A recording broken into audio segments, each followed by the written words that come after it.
What if the scariest stories aren't fiction? A murdered hotel guest with a fake identity. A missing girl captured in one of the most disturbing elevator videos ever recorded. A mysterious woman found dead in a valley, whose real name remains unknown more than 50 years later. These are real cases, real investigations, and real mysteries that police were never able to fully explain. Tonight, you'll hear 3 true stories that continue to haunt investigators, journalists, and millions of people around the world. Let's begin. Story 1. The knocking from room 1046. There are some cases that, even though the files were closed long ago, still send chills down people's spines whenever they are mentioned.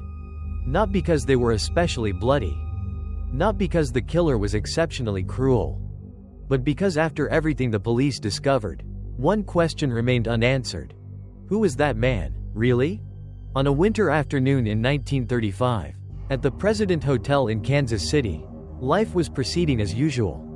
It was a large, elegant hotel located in the heart of downtown. Guests came and went constantly. Businessmen, travelers, married couples, and people on work trips filled the lobby. No one paid much attention to the man who walked into the hotel that day. He was tall and thin, dressed neatly but not remarkably. He carried no suitcase, no bag, no luggage. The receptionist found that somewhat unusual, but not unheard of. Some guests stayed only a few hours or waited for their belongings to arrive later. The man approached the front desk and registered under the name Roland T. Owen. He spoke softly and remained calm, but there was something strange about his eyes. They were not the eyes of a tired traveler, nor the eyes of an ordinary guest. They looked like the eyes of a man trying to hide fear. The receptionist asked if he had any luggage. He shook his head. After completing the paperwork, Roland was given the key to room 1046. No one knew that the moment he stepped into the elevator, one of the most disturbing mysteries in American hotel history had begun. Room 1046 was located on one of the upper floors of the hotel. It was an ordinary room. A bed, a small table, a chair, a bathroom, a telephone, and a window overlooking the city. But after only one day, hotel staff began noticing that something was wrong. The first person to sense it was a maid.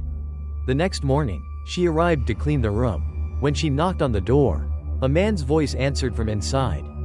"Come in." She opened the door. The room was completely dark. The curtains were tightly closed. The lights were off. Even though it was daytime outside, the room felt as dim as twilight. Roland T. Owen was sitting on the edge of the bed. He wore a white shirt and dark trousers. His back was slightly hunched. His hands rested on his knees. His eyes stared straight ahead. He was not reading, not smoking, not doing anything. Just sitting there. The maid greeted him and began cleaning. The atmosphere in the room felt strangely heavy. She had the uncomfortable feeling that she had entered a place she should not have entered. Roland barely spoke. He simply sat in silence, occasionally glancing toward the door. As she prepared to leave, he suddenly asked, "Could you leave the door unlocked? I'm waiting for a friend." She nodded. Before leaving, she noticed a note on the table. It read, "Dawn, I will be back in 15 minutes. Wait for me." She thought nothing of it. But later, that note would become one of the details that puzzled investigators the most. Who was Don? Was Don real? And if he was, why did no one ever see him enter the hotel? That afternoon, the maid returned with fresh towels. She knocked again. No answer. She used her key. The room was still dark. The curtains were still closed. But this time, Roland was lying on the bed. He faced the wall. Thinking he was asleep, she tried to work quietly. Suddenly, from the darkness, his voice emerged. "Could you leave the door unlocked? I'm still waiting for that friend." She jumped. Not because of the words, but because she was certain he had never turned around. He spoke while still facing the wall. His voice was flat, raspy, and completely emotionless. The maid felt uneasy. She left as quickly as she could. That night, several guests reported hearing voices coming from room 1046. Not one voice, At least 2 men. Sometimes they spoke quietly, as if whispering. Sometimes they sounded angry, as if arguing. Then came the sound of something crashing. A loud impact. After that, silence. A silence so complete it felt unsettling. No one called the police. No one thought it was a murder. Noise between hotel rooms was common. But the following morning, things became far stranger. The maid returned once more. This time, the door was locked. She knocked. No response. Using her key, she entered. The room remained dark. The smell of cigarette smoke hung in the air. Roland T. Owen was sitting in a chair in the corner. In complete darkness. Motionless. She nearly screamed. He sat there like a corpse. His head lowered. His hands resting on his legs.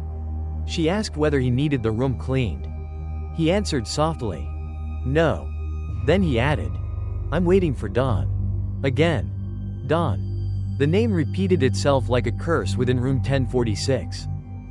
That same day, the hotel received several strange phone calls directed to Roland's room. The switchboard operator heard a woman's voice but could not understand the conversation. Some guests claimed they had seen a woman with Roland. Others reported seeing an unfamiliar man near room 1046. But no one was certain. There were no surveillance cameras in those days. No electronic records. No clear evidence. Only scattered memories. Vague recollections. And unanswered questions. The following night, the noises returned. This time louder. A nearby guest heard a violent argument. An angry male voice. A groan. Footsteps. Then something heavy striking the floor. And suddenly, silence. Near dawn, the hotel switchboard received an alert from room 1046. The telephone receiver had been left off the hook, but no one spoke. A hotel employee was sent upstairs. Standing outside room 1046, he knocked several times. No answer. He called out, "Mr. Owen, are you all right?" From inside came a faint sound. A weak groan. The door was locked. Using a master key, he tried to enter but the security latch was engaged. He couldn't get inside. Leaning close to the door, he said, "Your phone is off the hook. Sir, could you please hang it up?" A weak voice answered, "Come in." The employee shivered. "I can't. The door is locked from the inside." No response followed. After a moment, he heard shuffling sounds. Then the phone was placed back on the receiver. Believing everything was fine, he left. A few hours later, the switchboard reported the same problem again. The phone in room 1046 had once more been left off the hook. Another employee went upstairs. This time, he immediately noticed something wrong. A dark liquid was seeping from beneath the door. At first he thought it was water. Then he looked closer. It was blood. The door was forced open. What they found inside haunted everyone who witnessed it. Roland T. Owen lay on the floor, covered in blood. He had been bound. His wrists bore marks from restraints. He had been stabbed multiple times in the chest. His head had suffered severe trauma. One lung had been punctured. The bed sheets were soaked with blood. Blood stains covered parts of the walls. The room was in disarray. But the most horrifying fact was this. Roland was still alive. Roland was still breathing. His eyes were barely open. His face was swollen and bruised. His body had almost no strength left. When the police arrived, they immediately began questioning him. "What happened? Who did this to you? Was it Dawn? Was there someone else in the room?" Roland struggled to speak. His voice was weak and broken.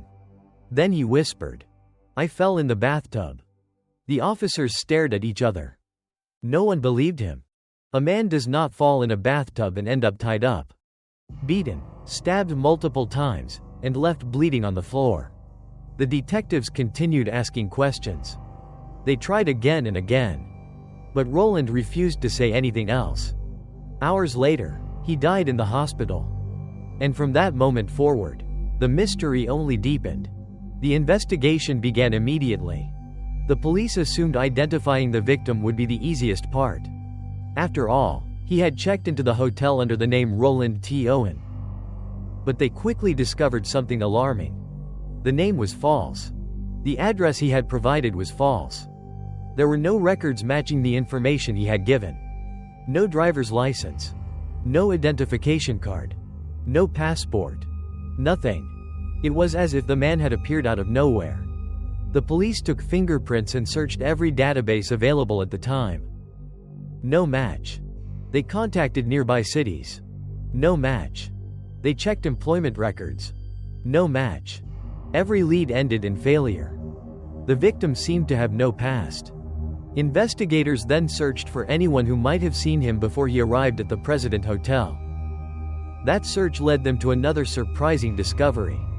Several witnesses reported seeing a man matching Roland's description staying at other hotels before arriving at the President.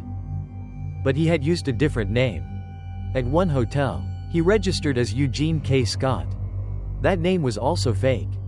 This meant the victim had been deliberately hiding his identity long before his death. The question was, why? Who was he hiding from? Or what was he involved in? The deeper detectives dug, the stranger the case became. A taxi driver recalled transporting a man who looked exactly like Roland. According to the driver, the man was accompanied by a woman. The driver remembered them because the atmosphere between them felt tense.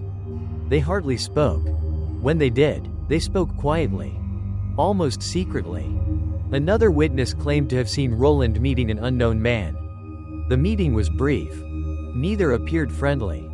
Several hotel employees described Roland as nervous and distracted. He often looked over his shoulder. He seemed to be expecting someone. Or fearing someone. And then there was Dawn. The mysterious name kept appearing. The note found in the room mentioned Dawn. Roland repeatedly told hotel staff he was waiting for Dawn. Several guests believed they had heard multiple voices inside room 1046. Could one of those voices have belonged to Dawn? Police searched extensively. They interviewed countless people. No one knew a Dawn connected to Roland. No one came forward. No trace of such a person was ever found. The crime scene itself raised even more questions. Investigators determined that Roland had suffered his injuries over an extended period of time. He had not been attacked once and immediately killed. Instead, it appeared he had been tortured, beaten, restrained, stabbed, and somehow left alive for hours. But why? What information were the attackers trying to obtain? What was so important that someone would go to such lengths? No answers emerged. Even stranger was Roland's behavior. Despite being critically wounded, he never identified his attackers. He never asked for help. He never accused anyone. His final statement remained, "I fell in the bathtub." Many detectives believed Roland knew exactly who had attacked him. Some thought he was protecting someone. Others believed he was terrified. Terrified enough to remain silent even while dying. Whatever the reason, he carried the truth with him to the grave. After his death, the body was transferred to the morgue. Days passed. No family members appeared. No friends came looking for him. No employer reported him missing. No one claimed the body. Newspapers published his photograph. Police hoped someone would recognize him. The image spread throughout multiple states. Still, no answer came. The mystery grew larger. How could a man live an entire life and leave behind no one?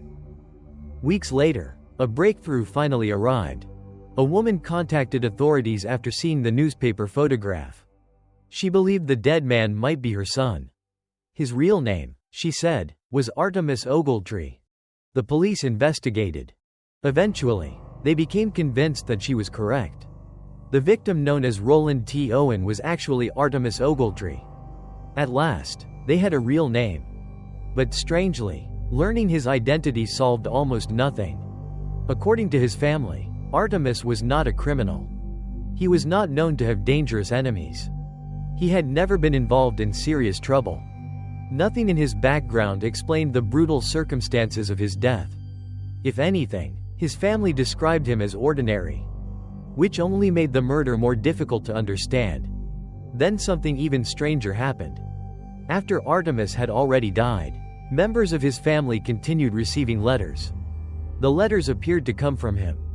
They claimed he was alive, that he was traveling, that everything was fine, that no one should worry. But there was one problem. Artemis was already dead. The letters had been mailed after his death. Who wrote them? The killer? A friend? The mysterious woman witnesses had mentioned? Or someone else entirely? No one ever discovered the answer. Not long afterward, an anonymous person sent money to cover funeral expenses. The sender did not provide a name. Only a short message accompanied the payment. Give him a proper burial. That was all. Police attempted to trace the sender. The effort failed. The person disappeared without a trace. Just like everyone else connected to room 1046. As years passed, the case grew colder. Witnesses moved away. Memories faded. Evidence became harder to verify. The investigation slowly stalled. But the mystery refused to die. Because every answer seemed to create two new questions. Who was Dawn? Why had Artemis been living under false names? Who had attacked him? Why did he refuse to identify his attackers? Who sent the letters? Who paid for the funeral? And what secret was worth dying to protect? Inside the President Hotel, employees never forgot.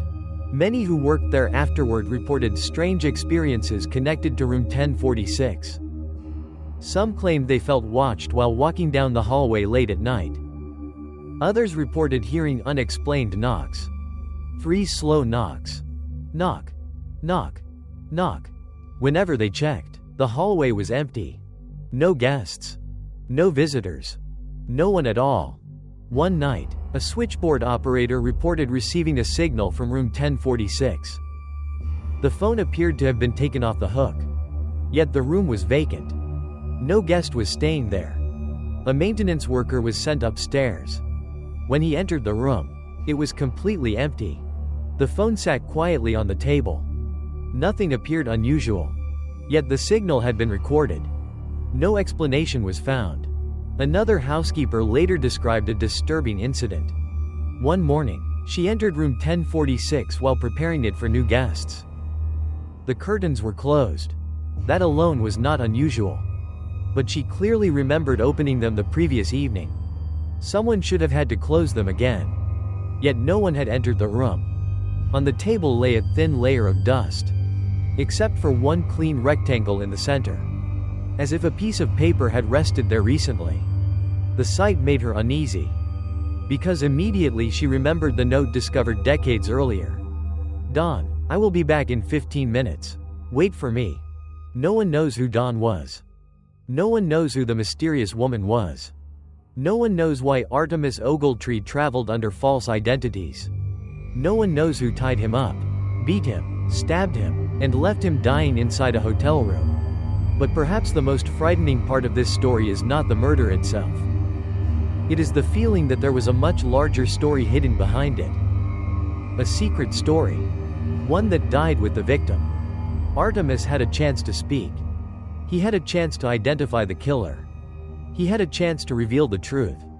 Instead, he chose to say, "I fell in the bathtub." A ridiculous lie. A dying man's lie. And perhaps the final wall separating investigators from the truth. Nearly a century has passed. The hotel has changed. The detectives who worked the case are gone. Most witnesses have long since died. Yet the file for room 1046 remains one of the most haunting unsolved mysteries in American history. Perhaps the killer died long ago. Perhaps Dawn never existed. Perhaps the mysterious woman was merely a frightened witness. Or perhaps the truth remains hidden somewhere inside forgotten records. A name. An address. A phone call. A single clue capable of explaining why a man with no luggage and no identity walked into the President Hotel during the winter of 1935 and never walked out again. And if you ever stay in an old hotel, late at night, when the hallway is silent, when the yellow lights flicker overhead, and from the room next door come 3 soft knocks. Knock. Knock. Knock. Do not rush to open the door. Because whoever is standing outside may not be looking for you. He may simply be waiting for someone named Dawn. And he has been waiting for almost 100 years. Story 2. The Girl in the Hotel Elevator. The discovery of Elisa Lam's body shocked the world. For nearly 3 weeks, police had searched for the missing college student. Now they had found her. But instead of bringing answers, the discovery created even more questions. Questions that remain debated to this day. The rooftop water tanks of the Cecil Hotel were not places guests normally visited.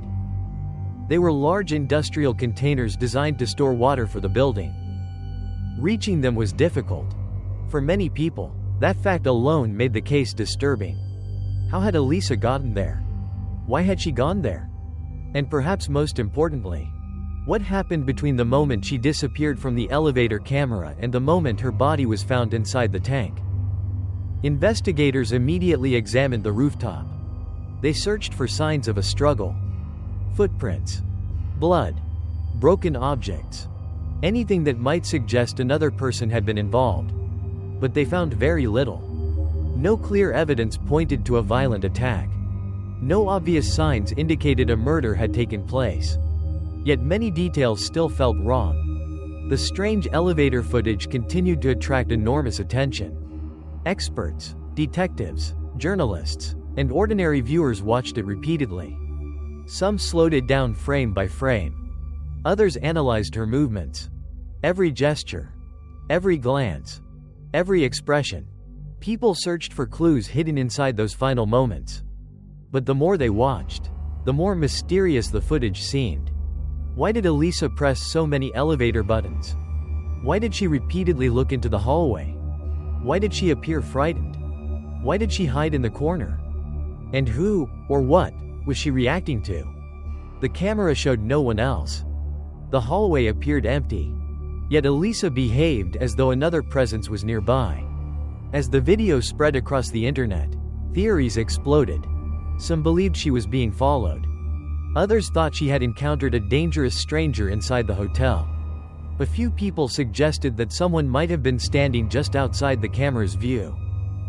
Because the hallway was not fully visible, they argued that another person could have remained hidden. But investigators never found evidence supporting that idea. Other theories focused on Elisa herself. Friends and family later confirmed that she had struggled with mental health challenges in the past. This information led some experts to suggest that she may have been experiencing a psychological crisis. Perhaps she believed someone was chasing her. Perhaps she saw things that were not there. Perhaps her unusual behavior in the elevator reflected fear that felt real to her, even if no threat was present. But even that explanation left many unanswered questions. Because regardless of her mental state, she still somehow ended up inside a rooftop water tank. And that part of the story remained difficult for many people to understand. Rumors soon began spreading. Some claimed the roof was inaccessible. Others claimed alarms would have sounded if anyone entered. Over time, many of these details became distorted as the story traveled across the internet. Different versions of events appeared everywhere. Some were accurate. Others were not. The result was a mystery that became even more confusing. Meanwhile, public fascination with the case continued growing. The Cecil Hotel itself became part of the story. Its history was already infamous. For decades, the building had been associated with tragedy. Deaths, violence, disappearances. Many people believed the hotel carried a dark reputation unlike any other. As a result, Elisa's death became linked to the building's disturbing past. Online discussions became increasingly intense. Some people insisted the case was a murder. Others argued it was clearly an accident. Still others believed something far stranger had happened. Stories involving ghosts, curses, and supernatural forces spread rapidly across the internet. The hotel's reputation only fueled those theories. Yet despite countless speculations, investigators continued focusing on facts. They reviewed witness statements, examined evidence, studied forensic reports, and ultimately, authorities concluded that there was insufficient evidence to support homicide. The official ruling remained accidental drowning. But official conclusions do not always end public debate, especially when a case contains images as unsettling as the elevator footage. For many people, the video created an emotional reaction that statistics and reports could not erase. They looked at Elisa's face. They saw fear, confusion, urgency, and they felt certain that something terrible had happened. Whether that feeling reflected reality or not became a matter of endless argument. Years passed, yet the mystery refused to disappear. Documentaries revisited the case. Investigative podcasts explored every detail. Writers published books. Online communities continued searching for answers. New viewers discovered the footage and experienced the same questions people had asked since 2013. What was Elisa looking at? Why did she step in and out of the elevator repeatedly?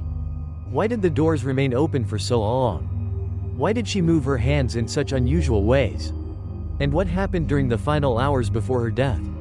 No single explanation satisfied everyone. For Elisa's family, however, the case was never simply a mystery. It was a tragedy. A young woman with dreams, plans, and a future ahead of her had vanished far from home. Behind all the headlines and internet theories was a real person. A daughter. A student. A traveler. Someone who never returned from her journey. Today, more than a decade later, the video remains one of the most viewed and analyzed pieces of surveillance footage in the world. Millions of people have seen it. Millions have tried to solve it. And millions have reached different conclusions. Yet one fact remains unchanged. The elevator footage captures the final known moments of Elisa Lam's life. And those moments continue to disturb people because they feel unfinished. Like a sentence that suddenly stops. Like a story missing its final chapter. Imagine standing alone inside an elevator late at night. The doors open. A silent hallway stretches before you. No voices. No footsteps. No movement. Nothing at all. Yet something deep inside tells you that you are not alone. You glance left. Then right. You hesitate. You step back. You watch the empty hallway as if someone is standing there. Someone only you can see. That image is why the story of Elisa Lam continues to haunt people. Not because anyone knows exactly what happened, but because no one does. And sometimes, the mysteries that frighten us most are not the ones with terrifying answers. They are the ones that never give us any answers at all. Story 3. The Woman Without a Name in the Valley of Death. For years, investigators tried to identify the woman found in Isdal Woman. Every possible lead was pursued. Every witness was interviewed. Every clue was examined. Yet the mystery only grew deeper. The more detectives learned about the woman, the less they seemed to understand. She appeared intelligent, highly educated, well-traveled, someone who could speak multiple languages, someone comfortable moving between different countries. Yet there was no trace of her in any official records. No family searching for her. No friends reporting her missing. No employer asking questions. Nothing. One witness remembered seeing the woman at a hotel restaurant shortly before her death. According to the witness, she sat alone. She barely touched her food. Instead, she spent most of the evening quietly watching the room around her. Every time someone entered, she looked up. Every time a door opened, she glanced toward it, as though she expected someone to arrive, or feared someone already had. Another witness described meeting her on a train. The woman was polite but distant. She answered questions briefly, never revealed personal details, never discussed her family, never spoke about where she came from. Whenever conversations became too personal, she changed the subject. The witness later told police. It was as if she had spent years practicing how not to reveal anything. The investigation uncovered another strange detail. The labels had been removed from nearly all of her clothing. Every tag, every manufacturer mark, every identifying label. Cut away. Deliberately. Carefully. Whoever did it had taken their time. To detectives, this seemed impossible to ignore. Ordinary travelers do not remove every label from their clothes. Ordinary tourists do not travel under multiple identities. Ordinary visitors do not carry coded notes and several wigs. Every clue pointed toward a hidden life. The question was, What kind of hidden life? Some investigators became convinced they were dealing with a spy. The timing certainly fit. Europe in 1970 was full of intelligence operations.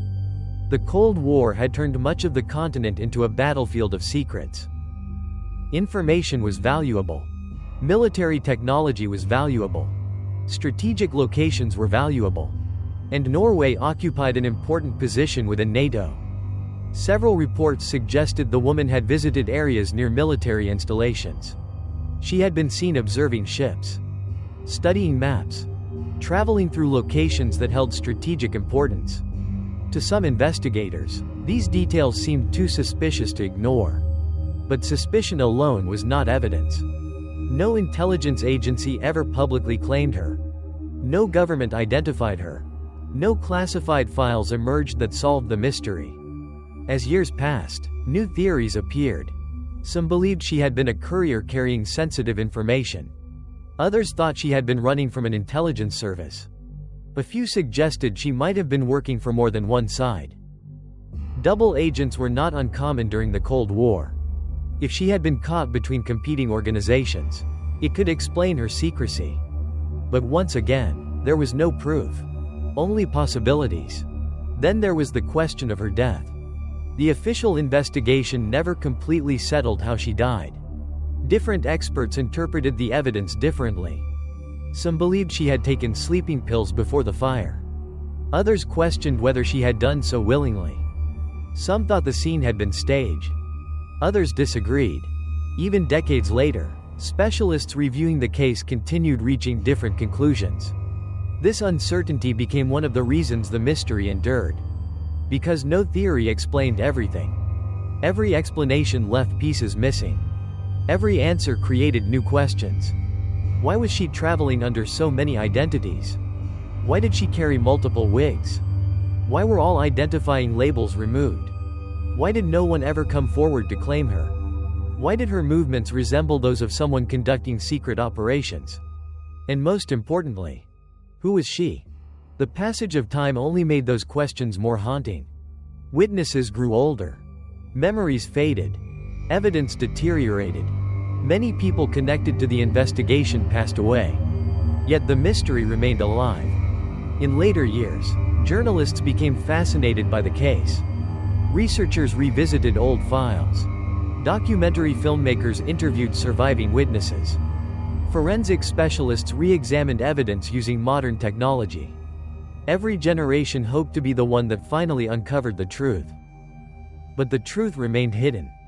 When scientists analyzed her remains decades later, they hoped advances in forensic science would succeed where traditional investigation had failed.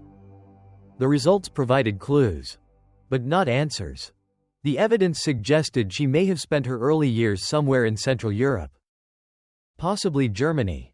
Possibly a neighboring country. Yet that information covered millions of people. It did not reveal a name. It did not reveal a family. It did not reveal a past. The woman remained exactly what she had been from the beginning. Unknown. Today, the Isdal Woman is considered one of the greatest unsolved mysteries in European history. Her story has inspired books, documentaries, podcasts, investigative reports, and countless debates among people determined to solve the puzzle. Yet despite all the attention, her identity remains a secret. Imagine living an entire life without leaving a trace. Crossing borders, checking into hotels, meeting strangers, speaking different languages, walking through crowded cities, then one day dying in a remote valley. And after your death, nobody knows your name. Nobody knows where you came from. Nobody knows where you were going. Nobody even knows why you died. That is what makes the Isdal Woman's story so unsettling. Not the fire. Not the valley. Not the possibility of espionage. But the idea that a person can move through the world, surrounded by thousands of others, and still disappear completely. As if they never existed. Even now, on cold mornings in Isdal, fog drifts slowly between the mountains. The rocks remain silent. The wind moves through the valley exactly as it did in 1970. Visitors walk the same paths. Look at the same landscape. and wonder about the same question. A question that has survived for more than half a century. A question that detectives, journalists, and historians have never been able to answer. Who is the woman found in the Valley of Death? And what secret was so important that she carried it with her into the grave? Perhaps the answer vanished with her. Perhaps it lies hidden in a forgotten archive somewhere in Europe. Or perhaps no one alive today will ever know. And that possibility may be the most frightening part of all. Because sometimes the most terrifying mysteries are not the ones that hide monsters. They are the ones that hide the truth forever. Like and subscribe to Whispering Dark Tales for more chilling ghost stories.